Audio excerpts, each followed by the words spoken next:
10 reasons why hardcore pawn is way better than Pawn Stars. Subscribe to the channel and comment down below saying I subscribe to enter this month's shoutout giveaway. Hey guys, what's up? Welcome back to Screen Trends. Hardcore pawn simply has way more interesting situations, so we've gathered a list of incidents which are supposed to demonstrate this. Number 1. Unusual deals. This instance occurred when a transsexual Detroit citizen tried to sell them bondage gear. Yes, I've got some bondage gear that I'd like to sell.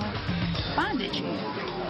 Yeah. What are you looking to get for all this? All of this stuff, at least $250. Normally we don't deal in this kind of stuff, you know. On the same day, a customer tried to return severely damaged loudspeakers. There was one disabled person who ended up pawning his artificial leg instead of an accordion. Yeah. It's broken. I don't really know somebody that can fix this kind of stuff. Well, I'll tell you, times are hard. We all know that, right? So I just use this. What will you guys give me for this? It's a pawn. What were you pawning for? 50. How about 75 bucks? 50. I gotta come back and get my leg, brother. This guy gave up the ability to walk so he can get his next meal.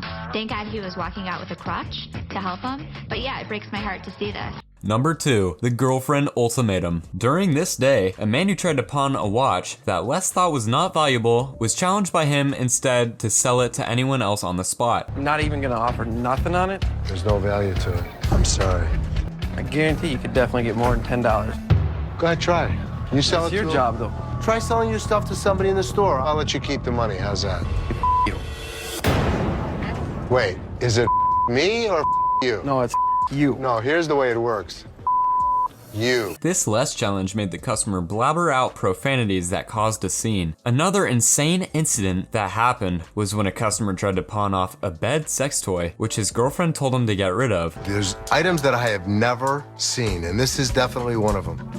Excuse me, ma'am. I needed to see exactly what this thing was. Is it a trampoline? You know what? I'm sure a lot of people have jumped on it, but I don't know if it's actually a trampoline. This is a seal-a-meal. Enter it. He sucks out all the air, and then... What? It's a sex toy. Pretty much. There you go. That's exactly what that is.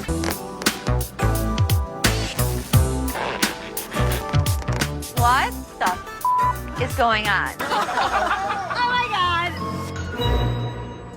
So how could you not want to do this with him? Because I don't want to suffocate.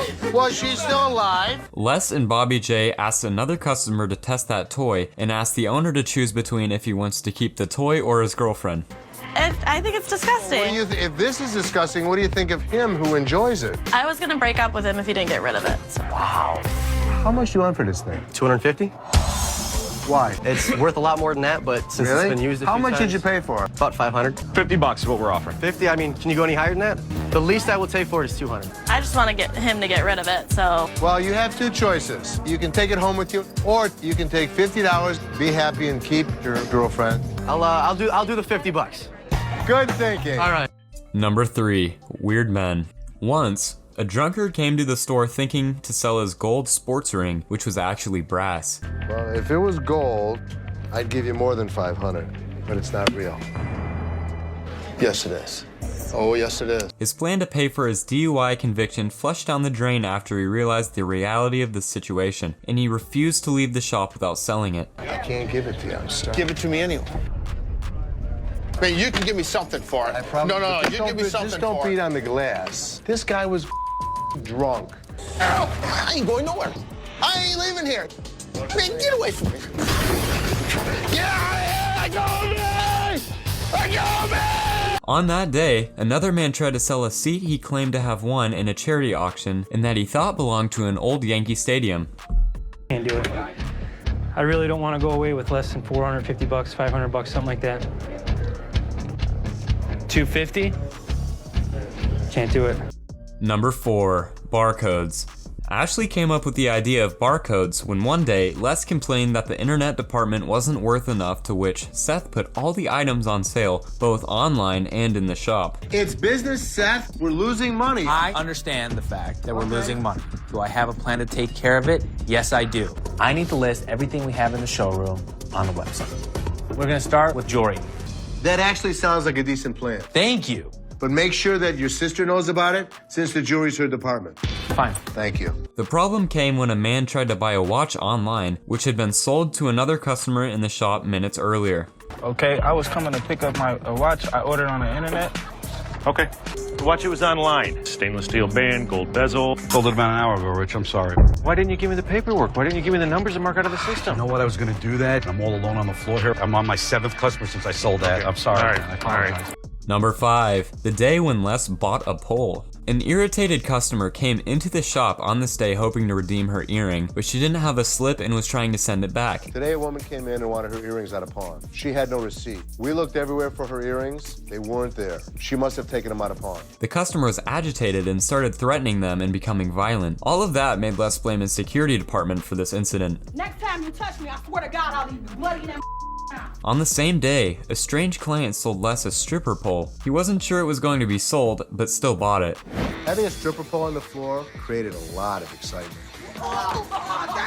People just were jumping on it and dancing. Another insane incident happened when a man attempted to sell a fixer-upper calling it a boat. I mean, everything's broken. The glass is broken, this is broken. Personally, I wouldn't take it. I think it's disgusting. It stinks.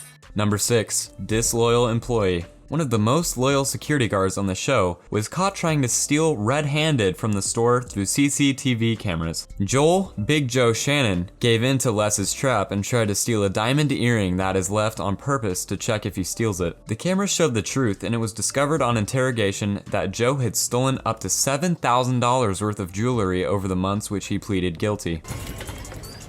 Hey, Joe. He knew he was in trouble once we walked through that door. You go this way.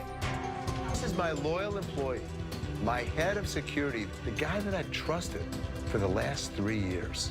Number 7. Fake baby bump. Pregnant woman appeared at the store and persuaded Ashley with a very depressing background. She told Ashley that she was a single mother and she was abandoned by her husband and she's now all alone. Ashley displayed pity to her, selling her a rocking chair at a very low price. I was just here last week and I seen this horse that y'all had and I really want it. But You were quoted 20. see, all I have is $10.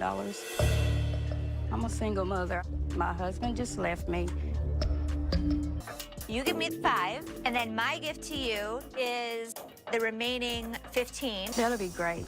That'll be really great. Okay? It means so much to me. Finally, when the chair was loaded into her car and she made the payment, she took off her fake bump and threw it into Ashley's face as she drove off with a man who supposedly was her husband in a car. Again, thank you so much. My pleasure. Anything to help you and the baby. Excuse me! What? I try to be nice to her? Number 8. Fake receipt. One day, a woman came to the store along with one of her friends to pawn a ring. She also had a receipt to prove her originality, but Les prompted her that the receipt was fake. She was frustrated and told Les that she was not going to let go of this and file a lawsuit. I'll be back. I'll be back. See you then. Surprisingly, after a few days, she brought a lawyer, but the receipt was in fact fake, and the lawyer told her the same thing. Neither the ticket number nor the font matched on the receipt, proving its unoriginality. Number 9.